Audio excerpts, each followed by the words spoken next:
And Lee Anderson has turned up the heat on his war of words with Sadiq Khan, slamming the mayor's double standards in the way pro-Palestinian marches are policed in London.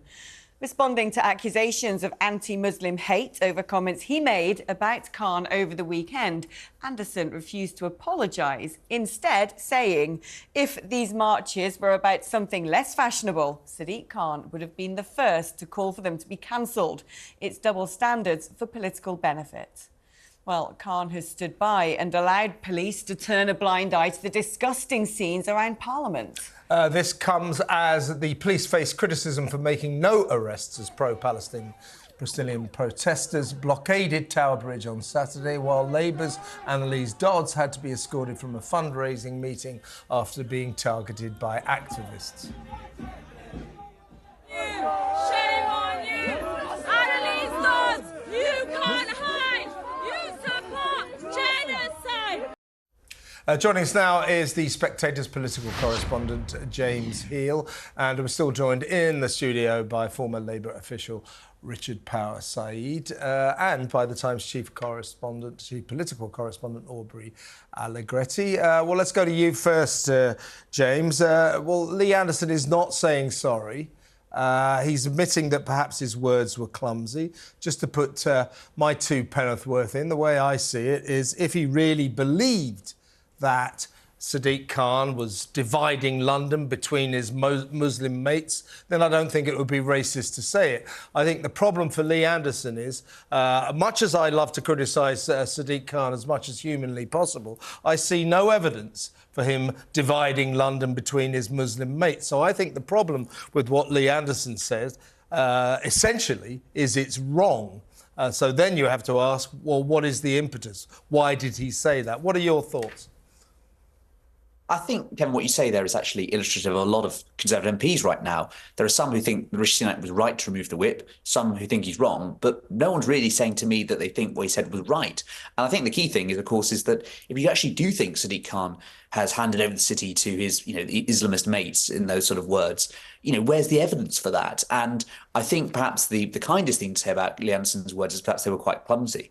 In terms of the reaction in Westminster right now, there's two real issues going on, one of which is reform. The party is willing to talk up the chances of a defection right now. Richard Tyson, in the last few minutes, has just put out a statement talking up those chances, encouraging Lee Anderson effectively to defect. So that's one issue.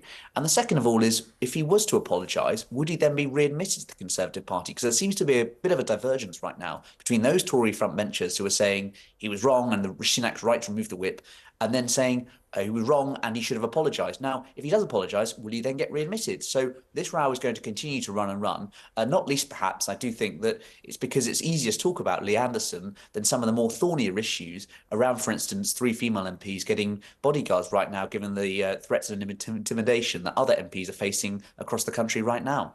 My understanding, James, is we might be due to hear on this topic from Rishi Sunak as the media trail him. He might actually be talking about it very soon, in the next 15 minutes or so.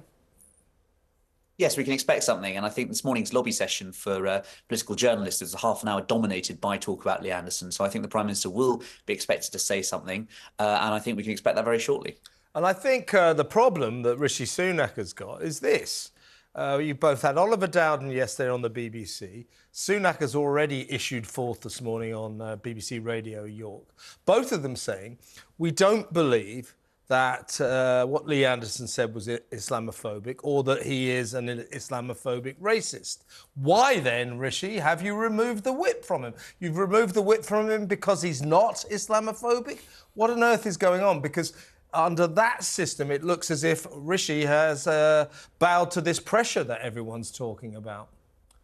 Well, exactly. And I think the people who are quite close to Lee Anderson within Parliament, so MPs of a similar disposition, intake, red wallers, are now saying to me they're concerned that a precedent has been set here and that actually it's just going to encourage further calls for whips to be removed, such as we're now seeing with the Labour Party and Liz Truss following her comments at CPAC last week. The problem I think the Conservative Party have here is, my understanding is a lot of their grassroots supporters, their membership, sort of say, well, we kind of agree with Lee Anderson, whether or not one thinks that he is a wordsmith who put it in a precise and understandable way, or just sort of blurted out something which sounds pretty gross, but is reflecting a sentiment that some people in society hold. And MPs are receiving a lot of emails saying, why has he lost the whip? Well, I think it's important that parliamentarians lead on this issue rather than follow. And I think also choosing your language is so important in these issues. I mean, as I said earlier, I think that, if Lee Anderson does have proof that Sadiq Khan has handed over control of the city to, the so-called Muslim mates, as you say, where is it? And the point is, it's not true. And that's the issue here. And that's what a lot of Conservative MPs who I'm talking to privately are saying they wouldn't say that language. And so it's not a huge surprise he's lost the whip right now.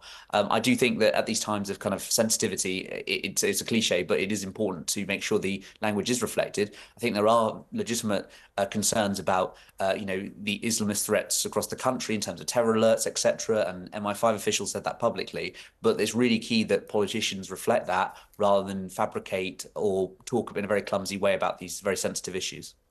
And I think the other problem here is I read the Mail article on this at the weekend, and it had the online article had all the comments underneath, and there were sort of thousands of comments. I mean, they literally ran to nearly 2,000. And I went through them, and I struggled to find a single comment that did not support Lee Anderson. They said he's telling the truth. He's talking about a problem in this country. And what the people in the Red Wall constituents are saying are, what are those ridiculous London elites doing now? Rowing, arguing, debating about language. So it does feel somehow as if we're stuck in the ivory towers, another one of these linguistic debates about what MPs think that we should be allowed to or not allowed to say. I think that will certainly have a lot of support among certain sections of the Conservative Party right now. I think you can make two arguments, one of which is, should Lee Anderson have said what he said? No. But then second of all, are we taking the threat that intimidation and MPs are facing across the country? Probably not. We're not taking that serious enough either. So I think those are two distinct arguments. I think the key thing is about control, really, and what the Prime Minister has control over. And rightly or wrongly, within the Westminster bubble, everyone will be talking about his control over the parliamentary party. Unfortunately, the kind of insidious and dangerous threat faced by Islamists and Islamic extremists, as well as the sort of far right, etc., are much more thorny, long-standing issues. But you're right, Kevin, perhaps to say it suggests that we are more interested in Westminster about having an issue concerning one of our own than the much more difficult, long-standing and harder to address problems such as extremism that you've alluded to right there. Stay where you are, James.